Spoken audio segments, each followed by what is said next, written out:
Salut à tous. Je pense que vous avez déjà tous vu le piège où on va utiliser une branche verte pour faire le levier. Moi, j'aime pas trop ce piège là, il a trop de défauts. Donc ici, je vais vous montrer une alternative. Allez, c'est parti.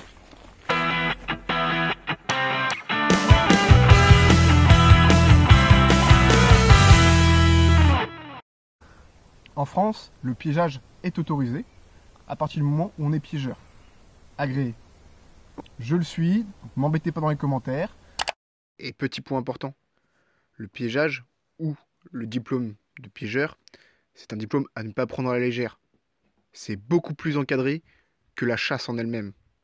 D'ailleurs, il ne faut pas forcément être chasseur pour pouvoir demander à passer le diplôme de piégeur agréé. Ce piège, il est fait juste pour la vidéo, il est construit et enlevé tout de suite après.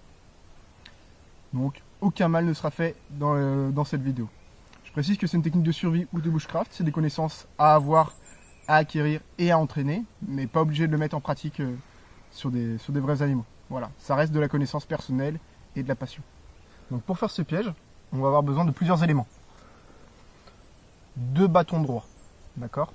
Prenez les plus longs, entre 40 et 50 cm, et vous les retaillerez sur place. Un bout de bois taillé en pointe. Hop. 2 Y de cette forme. Et ensuite, un arrêtoir. Voilà, entre 5 et 7 cm, ça suffira largement. Ensuite, on va également avoir besoin du fil pour le piège. Ici, j'utilise du fil de basse qualité parce que c'est juste pour la démonstration. C'est pas grave. Et de la paracorde. Sans oublier le plus important, le bois. Ah, le voici. C'est lui qui va nous faire qui va remplacer notre branche verte. Pour installer tout ça, j'utilise une petite hachette. Pour simplifier la vidéo, on va distinguer 2 types de pièges. Les pièges de passage, qu'on va mettre sur les coulées et les sentes, et les pièges d'appât ou de leurre, qu'on va disposer à l'extérieur de ces coulées. D'accord ? Pas trop loin, pour qu'ils soient vus ou sentis, mais pas trop près non plus, parce que ces animaux, ils ont énormément l'habitude de passer sur les coulées, ils connaissent exactement leur terrain, ils ont l'habitude de voir ce qu'il y a et ce qu'il n'y a pas. Donc il faut être vraiment très rigoureux.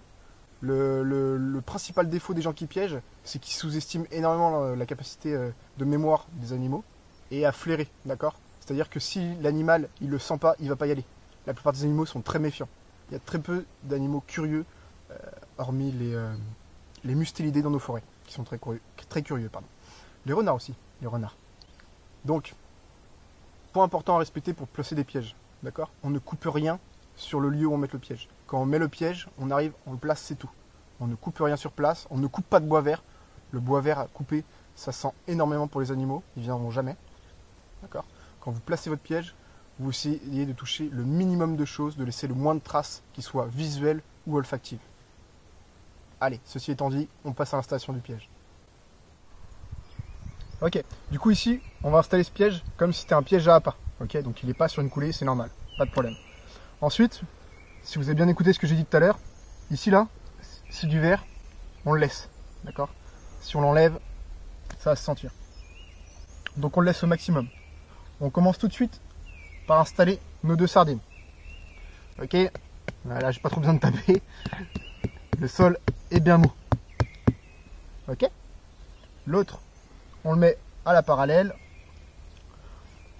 On a de la marge, donc on met d'abord ça. Et ensuite, on ira couper le bout de bois. Ok. Première étape faite. On vient juste voir si ça se met bien dedans. Ok, bah c'est nickel. C'est ce qu'il faut. On le replace ici. Et lui à l'extrémité. Hop. On mesure avec notre deuxième bout de bois. Et on va venir le planter sur. Faut mieux faire trop court. Le planter trop court et devoir couper le bout de bois, que de le faire trop long et de ne pas pouvoir en rajouter. Ok. Ensuite, on reteste. Hop. Et hop. Ok, c'est pas mal. Là, on est bien. Notre piège est pratiquement installé. Je vais juste devoir maintenant accrocher la corde avec la pierre juste au-dessus de la branche qui est au-dessus de moi. et mettre le collet. Et tout sera bon.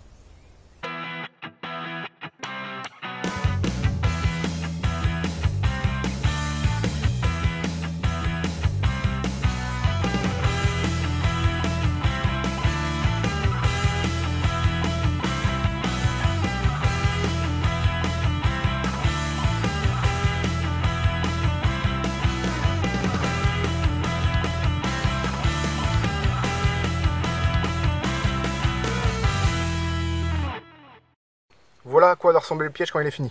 D'accord? Bien sûr, là c'est un piège à appât, du coup il faudra mettre un appât. Sinon l'animal ne viendra pas. Ensuite il faudra penser à bien camoufler tout. D'accord? En haut par exemple j'ai utilisé une pierre, c'est pas très naturel de voir une pierre dans l'arbre. Même si les animaux ici ne pensent pas à regarder en l'air, puisqu'ils n'ont pas de prédateurs qui viennent du ciel, pour la plupart. Donc il faudra faire attention à ça, mais ça peut être très bien aussi un rondin. Bref. J'ai eu d'autres soucis avec mon câble. Mon câble il est de très mauvaise qualité, encore pire que ce que je pensais. Du coup il tient difficilement tout seul, c'est pas terrible. Bon là j'ai pris l'exemple que je prenais un lapin ou un lièvre. Du coup mon tour du collet il fait à peu près la taille de mon poing. Et au niveau du sol je dois avoir entre 3 et 4 doigts au niveau du sol. D'accord? Donc là on voit qu'il est un peu bas, mais c'est parce que le fil est de mauvaise qualité, il se tient pas tout seul.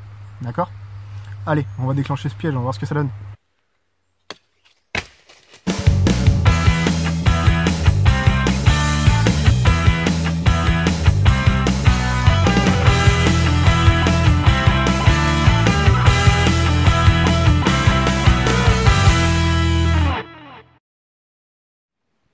Le piégeage est quelque chose de tellement vaste que dans cette vidéo, je n'ai pas pu aborder tous les paramètres.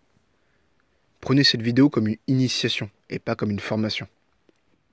Comme je l'ai dit, il y a énormément de choses à prendre en compte. Par exemple, moi, quand je pose un piège, je pose un repère visuel qui se voit de loin. Un bout de tissu, un foulard, peu importe. Quelque chose qui se voit de loin, sans être trop agressif bien sûr, ce qui me permet de pouvoir contrôler mon piège de loin, à la jumelle souvent, et ça me permet de ne pas venir relever mon piège si le piège n'a pas été déclenché. Je fais juste un contrôle visuel, je laisse pas de traces, pas d'odeur. Mais ça c'est un exemple, il y a encore plein de possibilités et plein de choses à prendre en compte pour le piège. Ok, donc voici la fin du piège, la fin de la vidéo.